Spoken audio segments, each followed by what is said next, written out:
එනෝ මූවෙනවස් කොහොමද ඔයාලට? අද අපි කියන්න යන්නේ අමුතුම කතාවක්. මුළු ලෝකෙම අමුතු වෛරස් එකක් පැතිරෙලා. මිනිස්සුන්ව ජීවීන් බවට පත්වෙනවා. මොනව වෙයිද මේ ලෝකෙට? මිනිස්සු හැමෝම ජීවීන් වෙයිද? එමිල්ගේ බෙල්ල තිබුණු කුරුළු පිහාටුවට හේතුව මොකද්ද? නීනා යනු මිනිහෙක්ද නැතිනම් ජීවියෙක්ද? ෆැන්කොයිස්ට තම බිරිඳව මේ වෛරසයෙන් බේරගන්න පුළුවන් වෙයිද? මේ හැම දේම දැනගන්න මේ මූවි එක ඉවර වෙනකන් බලන්න.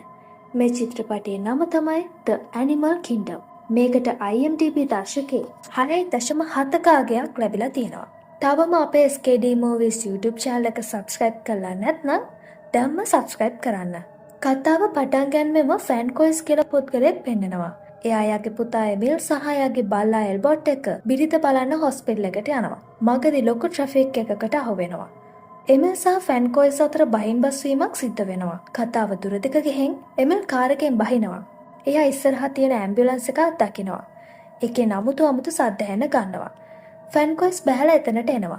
ඇවිත් දෙන්නම හැංගෙනවා. එක පාරටම එක ජීවියෙක් හරියට කුරුල්ලෙක් වගේ එළියට ඇවිත් ඇම්බියුලන්ස් එකේ ඉන්න ස්ටාෆ් එක මරලා එතනින් යන්න යනවා. ටික වෙලාවකින් ෆැන්කොයිස් සහ එමිල් හොස්පිටල් එකට එනවා. එතනදී කුඩා දරුවෙක්ව පෙන්නනවා. එයා තමුතු විදිහට විකෘති ජීවියෙක් වෙලා. මුළු ලෝකෙම වෛරස් එකක් පැතිරිලා තියෙන්නේ. වෛරස් එක ආසාදිතයි ජීවීන් බවට පත් වෙලා. ෆැන්කොයිස්ගේ බිරිඳත් මේ වෛරස් එකට ගොදුරු වෙලා ඉන්නේ. එයාගේ බිරිඳ ජීවියෙක් වෙලත් ගෙදර ඉඳලා තියෙන්නේ. රජයෙන් මේ ජීවීන් ගැන පරීක්ෂණ කරලා එයාලව නැවත සුව කරන්න වැඩපිළිවෙලක් කරගෙන යන නිසා එයාව හොස්පිටල් එකේ ෂිෆ්ට් කරලා තියෙන්නේ. ෆැන්කොයිස් ඩොක්ටර්ව හමු වෙනවා. එයා කියනවා එයාගේ බිරිඳ ලානා යහපත් අතට හැරෙන ගමන් ඉන්නේ. එයාව නගරේ අනිත් හොස්පිටල් එකට ෂිෆ්ට් කරනවා කියලා. ඊට පස්සේ එමිල් සහ ෆැන්කොයිස් ලානාව හමු වෙන්න යනවා. එතනදී දකිනවා ලානාගේ ඇඟේ රෝම වැවිලා. හරියට සත්වෙකුගේ පෙනුමක් තියෙන්නේ. ටික කාලයක් ගෙවිලා යනවා. ෆැන්කොයිස් වෙන නගරකින් ගෙයක් මිලදී ගන්නවා. ඒ ගෙදර ලානාගේ හොස්පිටල් එකට ගොඩක් කිට්ටුයි. ෆැන්කොයිස් වැඩට යනවා. එමිල් ගෙන් ස්කූල් එකට ජොයින් වෙනවා. පළවෙනි දවසේම නීනා කියලා ගෑනු ළමයෙක් එමිල්ගෙන් ප්‍රශ්න පිට ප්‍රශ්න අහන්න ගන්නවා. එයා කොහෙද ඉන්නේ? එයාගේ නම මොකද්ද? එයාගේ මූණේ තියෙන සලකුණ මොකද්ද? හැම දෙයක්ම අහන්න ගන්නවා. අනිත් ළමයි නීනාගේ මේ පිස්සු ප්‍රශ්න වලට hina වෙන්න ගන්නවා. නීනා කියනවා මට DHD තියෙනවා කියලා. ඒ කියන්නේ යාට හරි වැරද්ද තේරෙන්නේ නැහැ කියලා. එමිල් hina වෙලා කියනවා ඔයාගේ ওই මෝඩ වැඩවලට මම කැමතියි කියලා. ස්කූල් ඉවර වෙලා එමිල් රෙස්ටෝරන්ට් එකකට යනවා. එතන තමයි යාගේ තාත්තා වැඩ කරන්නේ. රෑ පුරාම කුණාටුවකින් මුළු නගරයම කිල ගන්නවා. උදේ දකින්නවා ගස් පැල විසිරිලා තියෙනවා. එමිල් සහ ෆැන්කොයිස් එළියේ විසිරිලා තියෙන දේවල් සුද්ධ කරන ගමන් ඉන්නකොට ෆැන්කොයිස්ට කෝල් එකක් එනවා. එයා ඉක්මනින්ම එමිල් එක්ක එක ලොකේෂන් එකකට යනවා. කලින් දවසේ ලානව හොස්පිටල් එකට ෂිෆ්ට් කරන්න අනිත් ලෙඩ්ඩු එක්ක අරගෙන එද්දි කුණාටුව නිසා ඇම්බුලන්ස් එක ඇක්සිඩන්ට් වෙලා වතුරට වැටිලා. එතනට ජූලියා කියලා ඔෆිසර් කෙනෙක් ෆැන්කොයිස්ට කියනවා ලාන සහ තවත් රෝගීන් 4 දෙනෙක් ඊයරෑ මෙතනින් පැනලා ගිහින් කියලා. පොලිසිය යාලව හොයන්න යන ගමන් ඉන්නේ. ෆැන්කොයිස් ගොඩක් දුකින් ඉන්නේ ලාන අතුරුදහන් නිසා. ඒක නිසා යාගේ එමිල්ගේ ඇඳුම් එළිය රෙදි බැලේ වනනවා. මොකද ලානාවොත් එයාලගේ ඇඳුම් වල සුවඳින් යාලව අඳුර ගන්න පුළුවන් වෙන්න. එමිලුත් එයාට උදව් කරන ගමන් එන්නේ. එක පාරටම එමිල් අමුතු ජීවියෙක් දකිනවා. ඒක දැකලා එමිල් ගොඩක් බය වෙනවා. ඒ ජීවියා එක පාරටම අතුරුදහන් වෙනවා. ඊළඟ දවසේ උදේ ගුරුවරයෙක් කියනවා කලින් දවසේ සිද්ධ වුණ කුණාටුව ආපදාවක් ලෙස රජයෙන් නම් කරලා. ඒ කුණාටුව ප්‍රයෝජනට අරගෙන ඇනිමල් හියුමන්ස්ලා ටිකක් පැනලා ගිහින් කියලා. ඇනිමල් හියුමන්ස් නම ඇහුණ ගමන් එමිල්ගේ අතේ තිබුණ බොක්ස් එක බිම වැටෙනවා. නීන අහනවා මොකද උනේ කියලා. එමිල් මුකුත්ම කියන්නේ නැහැ. කට්ටියත් එක්ක කබ අදින්න ගන්නවා. එමිල් එක පාරෙන් ඉස්සරහා ටීම් එක පරද්දනවා. ඒ කියන්නේ යාට අමුතු බලයක් ලැබිලා තියෙන්නේ. ඒත් එමිල්ට කරදරයක් කියලා හිතෙන්නේ. එයා ඉක්මනින්ම කැතර එනවා. එයාගේ ඇඳුම් ගැලෙව්වාම හොඳටම කලබල වෙනවා. මොකද එයාගේ කොඳුයට පෙළිය අමුතු විදියට එළියට එන්නේ. ඒ කියන්නේ එයාත් මේ වෛරස් එකේ ගොදුරක් වෙන්නයි යන්නේ. අනිත් පැත්තෙන් ෆැන්කොයිස්ට ජූලියාව හමු වෙනවා. දෙන්න කතා කර කර ඉඳි මෝල් එකට ජීවියෙක් එනවා. ඒක දැකලා පොලිසිය එයාගේ පස්සෙන් පන්නනවා. ෆැන්කොයිස්ට හිතෙනවා මේ ඉන්නේ ලානා කියලා. ඒත් එයා වෙන ජීවියෙක්. පොලිසියෙන් එයාව ඉක්මනින්ම අල්ල ගන්නවා. ෆැන්කොයිස් දකිනවා ටේබල් එකේ තව ජීවියෙක් ඉන්නවා. ඒත් එයා ගැන පොලිසියට කියන්නේ නැහැ. ටික වෙලාවකින් පොලිසිය එයාවත් අල්ල ගන්නවා. අනිත් පැත්තෙන් රෑ වුණාම එමිල් යාළුවොත් එක්ක පාටි එකක ඉන්නව පෙන්නනවා. එතන එක ගෑනු ළමයෙක් කලින් දවසේ රෑ දැකපු ජීවියෙක් ගැන කියනවා. නීනා එමිල් ළඟට ඇවිත් කෑම කන්න යන්න කතා කරනවා. එතනදී එමිල් අමුතු විදියට නීනාගේ අත ලෙව කනවා. නීනටත් ඒ දෙයින් අමුත්තක් දැනෙනවා. එයාගේ යාළුවොත් එයාට විහිළු කරන්න ගන්නවා. ඒක නිසා එමිල් කැලේ පැත්තට යනවා. උදේ එමිල්ගේ ඇස් ඇරෙනකොට එයා ඉන්නේ කැලේ මැද. එමිල් ඉක්මනින්ම ගෙදර එනවා. එයාට දැනෙනවා බෙල්ලේ මොනා හරි හිර වෙලා කියලා. එයා බාත්රූම් එකට ගිහින් කට ඇතුලට ඇඟිල්ල දාලා එළියට ගන්නවා. ඒක කුරුල්ලෙකුගේ පිහාටුවක්. එමිල්ගේ කටින් ලේත් එනවා. ඒ කියන්නේ එයාත් දැන් ජීවියෙක් වෙන ගමන් තියෙන්නේ. ෆැන්කොස් සහ එමිල් ලානව හොයන්න කැලේට යනවා. දවසම යාලා හොයනවා. ඒත් කිසිම සලකුණක් යාලට හොයාගන්න බැරි වෙනවා. ඒක නිසා මේ දෙන කැලේ ඇතුළෙම කාරකට වෙලා නිදා ගන්නවා. රෑ මැද ෆැන්කොස්ගේ බල්ලා බුරාගෙන කැලේ ඇතුළට යනවා. එමිලුත් එයාගේ පස්සෙන් යනවා. එතනදී අමුතු ජීවීන් දෙන්නෙක් දකිනවා. එතන එක ජීවියෙක් කතාව පටන් ගන්නෙදිම දැකපු ජීවියා. ඒ ජීවියා එමිල්ව දැකපු ගමන් එමිල්ට පහර දෙනවා. එතකොටම එතනට ෆැන්කොස් එනවා. ඒ ජීවියා එමිල්ට පහර දුන්නේ නෑ. මොකද එයාත් දකිනවා එමිලුත් ජීවියෙක් වෙන ගමන් ඉන්නේ කියලා.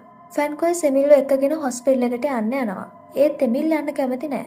මගදී ජූලියා හමු වෙනවා. එයාගේ කීමට එමිල්ට හොස්පිටල් එකට යන්න වෙනවා. එතනදී දැනගන්න ලැබෙනවා මේ වෛරස් එක හැදිලා පැනලා ගිහපු ජීවින්ව අල්ලගන්න ආමයකින් ගෙන්නලා. ටික කාලයක් ගෙවිලා යනවා. එමිල්ගේ ඇඟේ වෙනස්කම් ලොකුවට සිද්ධ වෙන්න ගන්නවා. ඒකේ බලපෑම එයාගේ සාමාන්‍ය ජීවිතයටත් ගැටලුවක් වෙලා.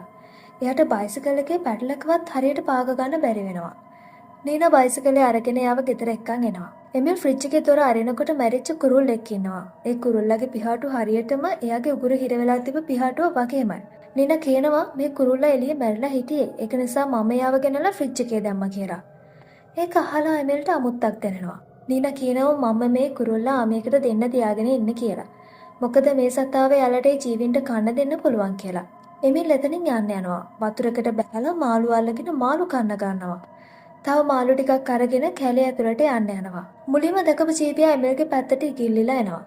එයා එමිල්ට පහර දෙන්න කලින් එයා ඒ ජීවියට කන්න එයාගේ ඉස්සරහින් මාළු තියලා කියනවා මගේ නම එමිල්. ඉස්සරහින් ජීවියා කියනවා මගේ නම ෆික්ස්. ඊට පස්සේ එමිල් අහනවා එයාගේ අතීතය ගැන. ඒ දේ ගැන ෆික්ස්ට කිසිම දෙයක් මතක නැහැ. එතනට පුංචි ජීවියෙක් එනවා.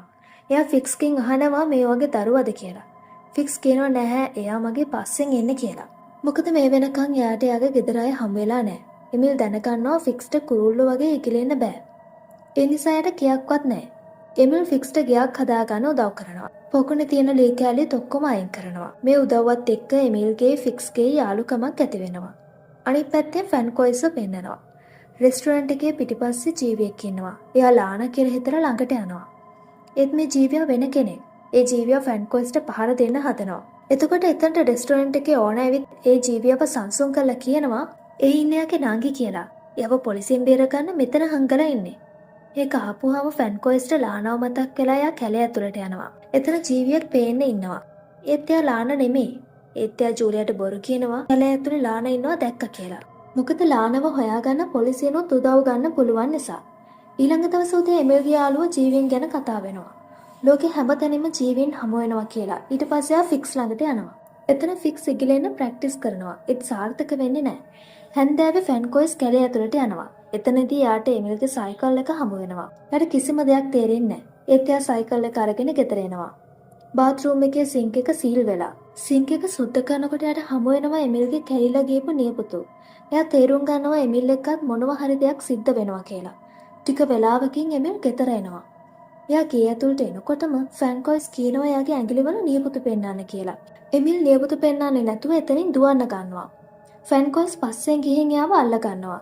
එයා බදාගෙන අහනවා මොකද උනේ කියලා මට කියන්න කියලා. එයා අඬ කියනවා දැන් එයාත් ජීවියෙක් වෙන ගමන් ඉන්නේ කියලා. ෆැන්කොයිස් කියනවා අපි එකතු වෙලා මේ දෙයට මොනා හරි විසඳුමක් හොයාගමු කියලා. ඒත් පොලිසියෙන් බේරෙන්න එයාගේ නියපොතු කොණ්ඩ කපලා ඉන්න වෙනවා. එමිල් ආයිමත් කැලේ පැත්තට යනවා. කැලේ ඇතුළට ගිහින් නීනාට කෝල් එකක් ගන්නවා. වුර්කෙක් වගේ කෑ ගහන්න ගන්නවා. නීනාට කිසිම දෙයක් ඇහෙන්නේ නැහැ. නීනා තනිත් පැත්තේ වුර්කෙක් වගේ කෑ ගහන්න ගන්නවා. එයාගේ කටහඬ එමිල්ට ඇහෙනවා. ඒ කියන්නේ නීනටත් මොකක් හරි ගැටලුවක් තියෙනවා. ඊළඟ දවසේ එමිල් ෆික්ස්ව හමු වෙන්න යනවා. ඒත් ෆික්ස්ට අද මුකුත් කියන්න බෑ. එයාට දැන් ඉගිලෙන්නත් පුළුවන්. එයා දැන් සම්පූර්ණයෙන්ම ජීවියෙක් වෙලා. රෑ ෆැන්කොයිස් දකින්නවා එමිල්ගේ ඇඟිලිවල නියපොතු වැවිලා. එයා කියනවා නියපොතු කපන්න කියලා. ඒත් එමිල් නියපොතු කපන්න කැමති නැහැ. ෆැන්කොයිස් බලෙන්ම කපන්න හදනකොට එමිල් ෆැන්කොයිස්ගේ අත හපනවා. ටික වෙලාවකින් නතර කරනවා. එමිල්ට වරදකාරී හැඟීමක් එනවා. ඊට පස්සේ එමිල් නීනා ළඟට ගිහින් එයා ෆාම් හවුස් එකට එක්කන් යනවා. දෙන්න එතන කතා කර කර ඉඳලා එකට එකතු වෙනවා. ඊට පස්සේ එමිල් ආයෙ එනවා. එතකොට එයාගේ යාළුවා වික්ටර් එයාව හමු වෙන්න ඇවිත්. වික්ටර්ට දැනගන්න ලැබිලා එමිල් දැන් ජීවියෙක් වෙන ගමන් ඉන්නේ කියලා. එයා අතිසංඛ්‍යාත ශබ්දයක් පොඩි ඩිවයිස් එකකින් පිට කරනවා. ඒක අහලා එමිල්ට වේදනාවක් ඇති වෙනවා. එයා වික්ටර්ට පහර දෙනවා. වික්ටර්ගේ කෑ ගහන සද්ද ඇහිලා පොලිසියෙන් හමුදාවෙන් ඒ පැත්තට එනවා. එතකොටම එතනට ෆික්ස් ඇවිත් එක් ඔෆිසර් කෙනෙක්ව මරලා දානවා. ෆික්ස් එක එමිල් එතනින් පැන ගන්නවා. වික්ටර් පොලිසියට කියනවා එයාට මේ දේවල් කරේ එමිල් කියලා. ගාඩ් එකේ අවධානයත් එමිල්ගේ පැත්තට යනවා. එතන ඉඳන් වෙඩි තියන්න ගන්නවා. වෙඩි වැදිලා ෆික්ස් මරණයටපත් වෙනවා. කොහොම හරි එමිල් එතනින් දුවලා පැන ගන්නවා. කැලේ ඇතුළේදී එමිල් තව ජීවියෙක් දකිනවා. ඒ යාගේ අම්මා ලානා. ලානා එමිල්ව දැකලා කැලේ ඇතුළට යන්න යනවා. එමිල් යාගේ පස්සෙන් කැලේ ඇතුළට යනවා. එතන තමයි ඔක්කොම ජීවෙන් ඉන්නේ. එතනට ඔෆිසර්ස්ලාත් එනවා. එයාලා ජීවින් ඔක්කොම අල්ල ගන්නවා. එයා එමිල්වත් අල්ල ගන්නවා. නමුත් සාමාන්‍ය මිනිස්සෙකුගේ රූපෙන්. මොකද එයාලා හිතන්නේ එමිල් එතනට වැරදීමකින් ඇවිත් කියලා. එමිල්ව නිදහස් කරන්න පොලිසියට ෆ්‍රැන්කොයිස් එනවා. පොලිසියෙන් කියනවා එමිල්ට මේ පේපර් එක අත්සන් කරන්න කියලා. ඒකේ ලියලා තියෙනවා කැලේට වැරදීමකින් ඇතුළු වුණේ කියලා. එමිල් පෑන අල්ලනවා නමුත් අත්සන් කරන්න බෑ. මොකද එයාට පෑන හරියට අල්ල ගන්න බෑ.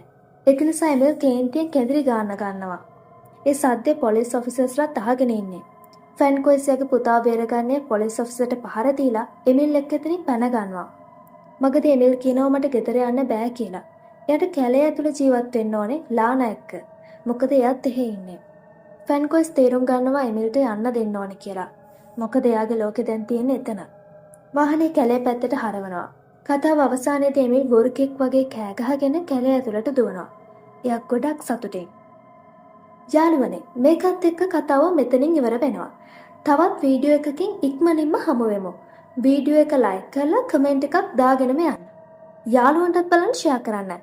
සබ්ස්ක්‍රයිබ් නොකරපු හැමෝම සබ්ස්ක්‍රයිබ් කරගෙන යන්න. ආදරේ හැමෝටම.